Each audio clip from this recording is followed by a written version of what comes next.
Welcome back to Men and the City.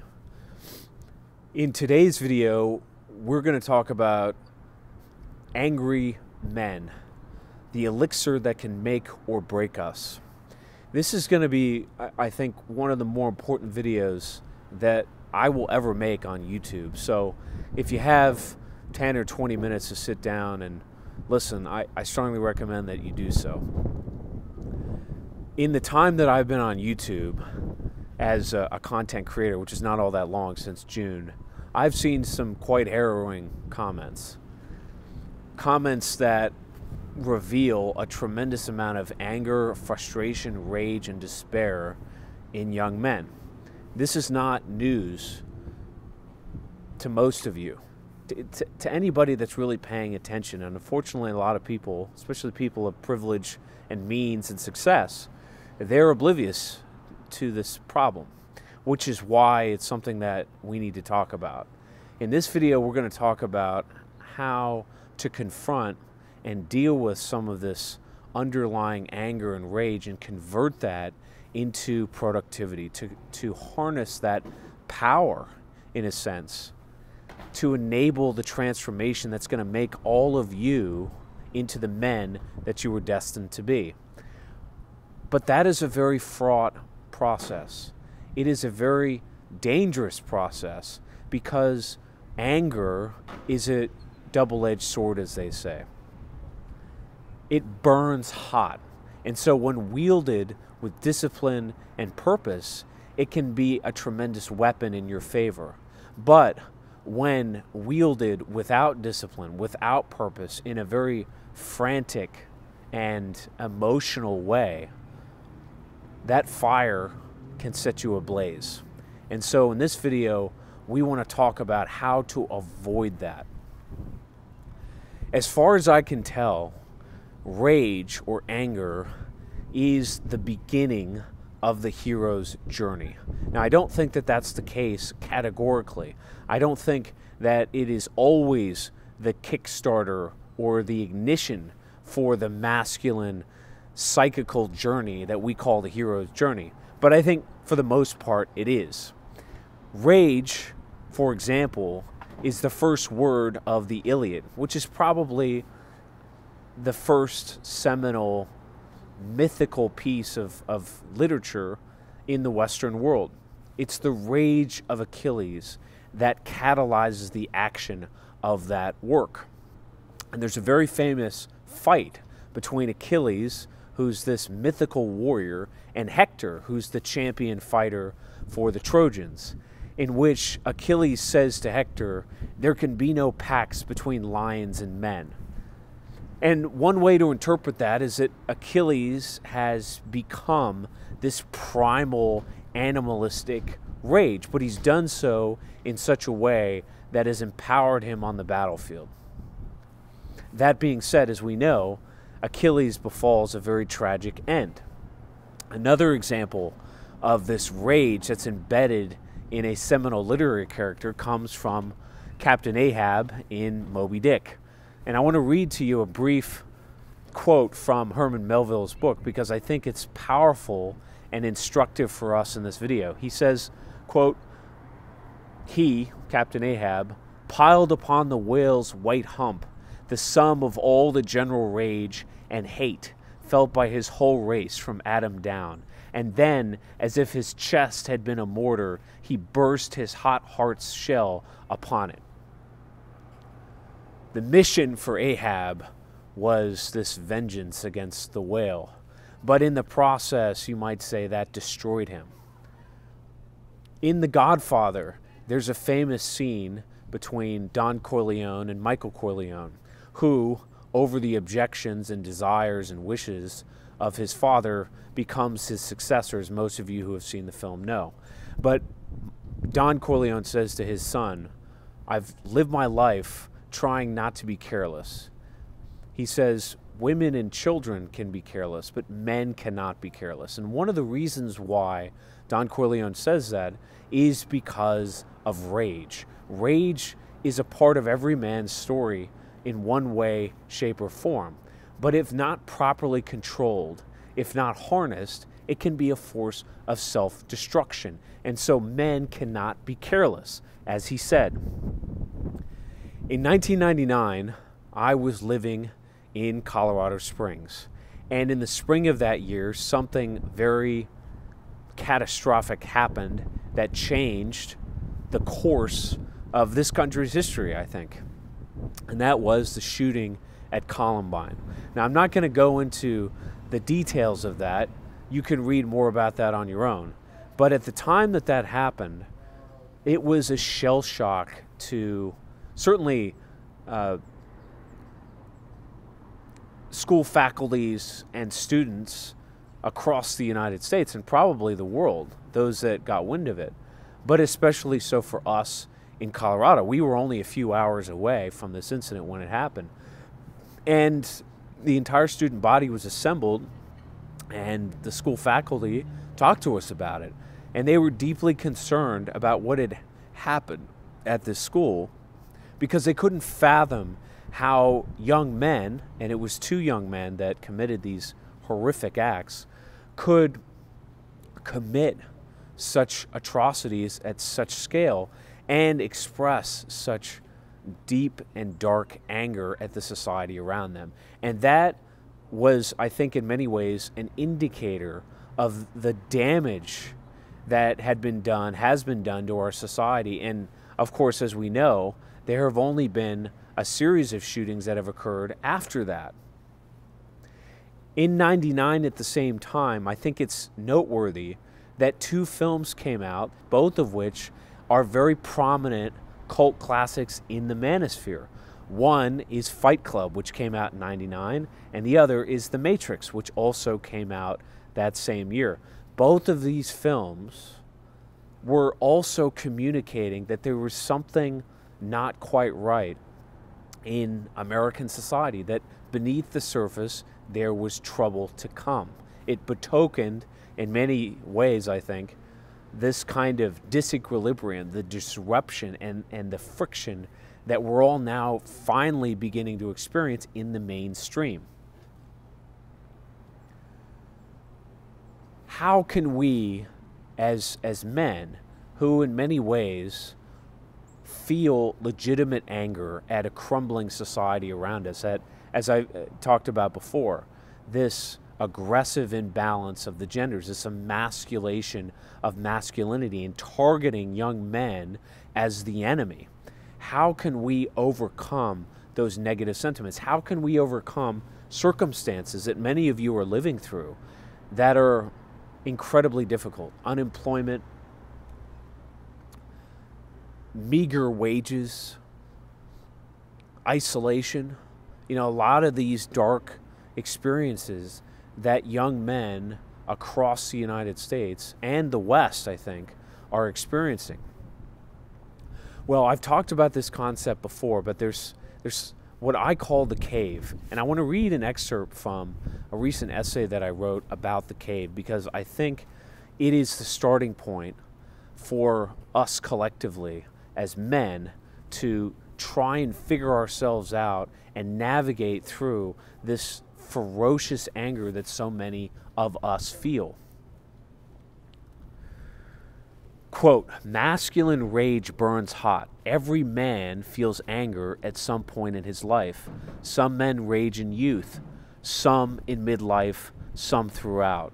To become a man requires the conversion of anger, frustration, even depression, born of struggle, hardship, or trauma, into a positive, meaningful, and hopefully transformative change. If the process is successful, boy metamorphoses into man, and the ideal that lies dormant in his masculine psyche activates. Masculine transformation occurs after descending into the depths of his cave, a psycho-spiritual chamber wherein the man focuses mind and spirit on the driving force of his life, on the cause or idea, the mission he commits to making reality.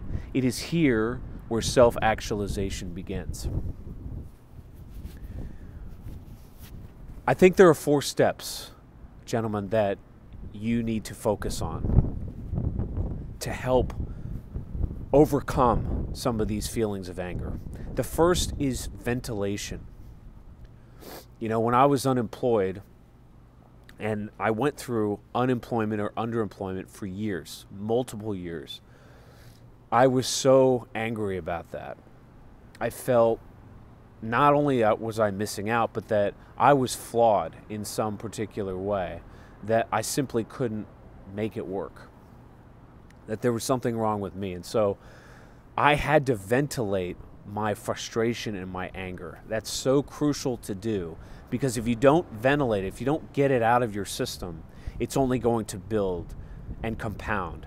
And eventually it will pop, and pop in some very dangerous and destructive ways. So you need to ventilate. How do you do that? You need to find a place where you can exercise some of that anger in a physical way. It doesn't have to be exclusively physical, but it needs to involve your mind or your body pushing a lot of those negative thoughts out. For me, it was exercise. It was playing basketball. It was lifting weights. It was getting outside and walking on a routine basis and building a routine of that exercise into my schedule. Boxing is something that I do on a regular basis that almost certainly helps to de-stress. So you need to ventilate, not let those feelings stew inside of you. The second is you need validation.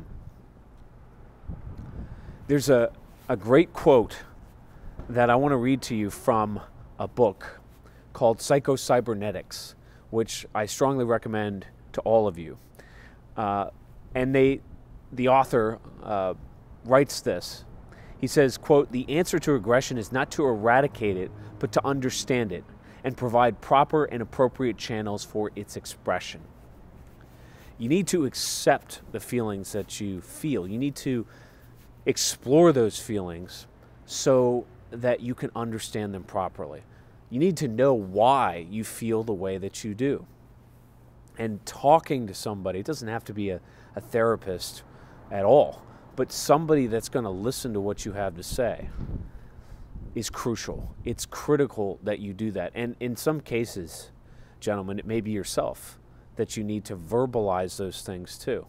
And that will help you not just to understand these things, but to frame them in a context, right? To some degree, to overcome the personalization that we all have.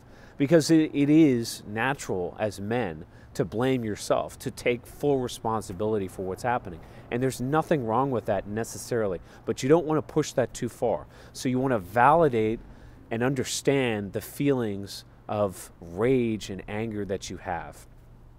Third is you want to assimilate that energy into productive effort. If you feel a certain ugliness about yourself or a certain darkness, you need to try and reframe or refocus that energy on what you think your mission is based on that ugliness. Now, I've talked about it as overcoming or correcting whatever the ugliness is that you're dealing with. But it doesn't have to be that way. But you need to find something that is a productive outlet for that anger. And that could be something that's totally unrelated to the ugly feelings that you have. Remember, as I said in a recent video, that Michelangelo felt incredibly ugly himself. The perception of his own aesthetic was terrible. So that insecurity pushed him to manufacture, to fabricate, to erect very beautiful and aesthetic things in his life. So that is an example of what I'm talking about. Assimilate that energy such that you can convert it into something productive. And that may not happen right away. There is a process involved, a time, a maturation, a duration that happens before you can get to that point of assimilation. But you will get there if you continue to push through. Assimilate that anger, that ferocity, and use it to propel you to do activities, productive activities towards your mission. Fourth is transformation.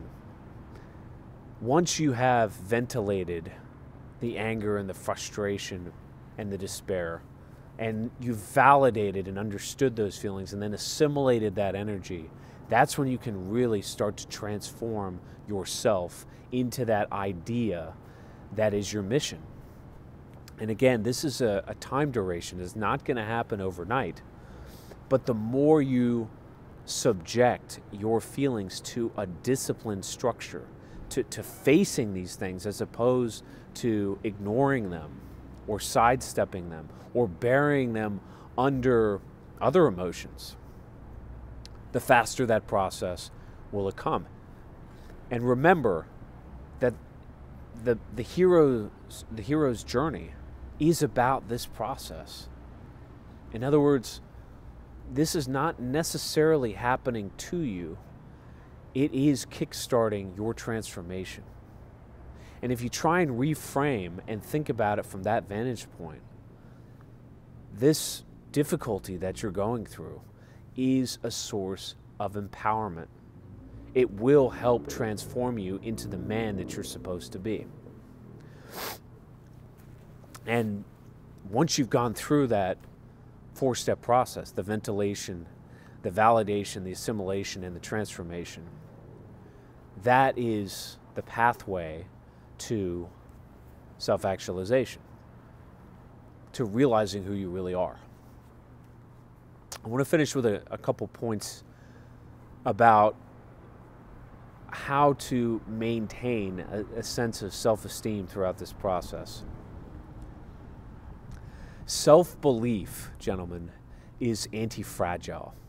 Anti-fragility, for those of you who do not know, refers to any system or human being that upon being struck or disrupted by some external force actually consolidates and becomes stronger. If you have strong self-belief, or rather if you can develop strong self-belief, the negative traumas that affect you, that disrupt your way of life or your world, as long as you can press ahead through them, they actually will strengthen you. And again, that's what makes self-belief an anti-fragile substance or idea or component. Napoleon Bonaparte, who, whatever his flaws may have been, was a truly charismatic leader, said nothing is lost if courage remains.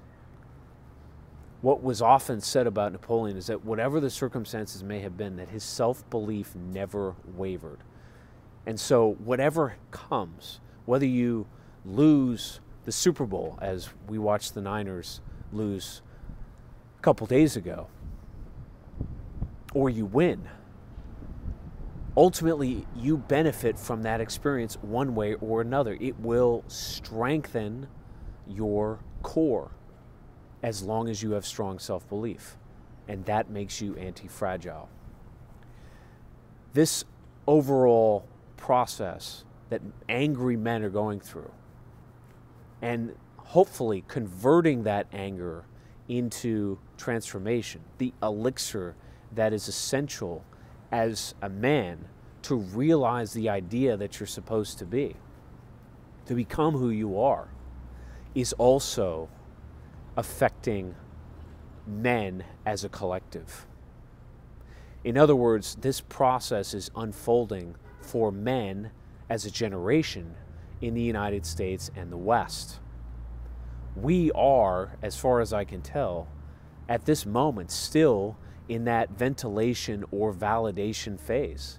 We're still expressing rage symptomatically in various ways.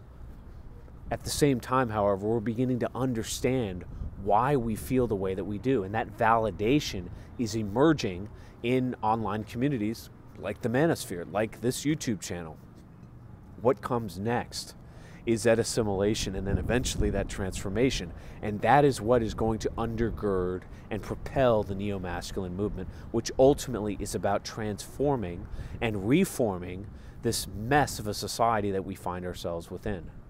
I say that to say this: you you watching this or listening to this who are going through a very tumultuous time and you feel alone, you are not alone. You are not alone. What you're experiencing is a generational wide phenomenon. You're part of something bigger, which is why I've said repeatedly on this channel that this harrowing experience that you're going through, whether it's despair economically, or it's isolation, or you suffered a terrible divorce, or you've had no luck in the dating market for whatever reason, and some of you have gone through that for years, you are being prepared for something bigger because you're part of a generation of men that recognize that our society is broken and it needs a reformation. So, I hope that was helpful to all of you. Stay tuned for more, and we'll talk soon.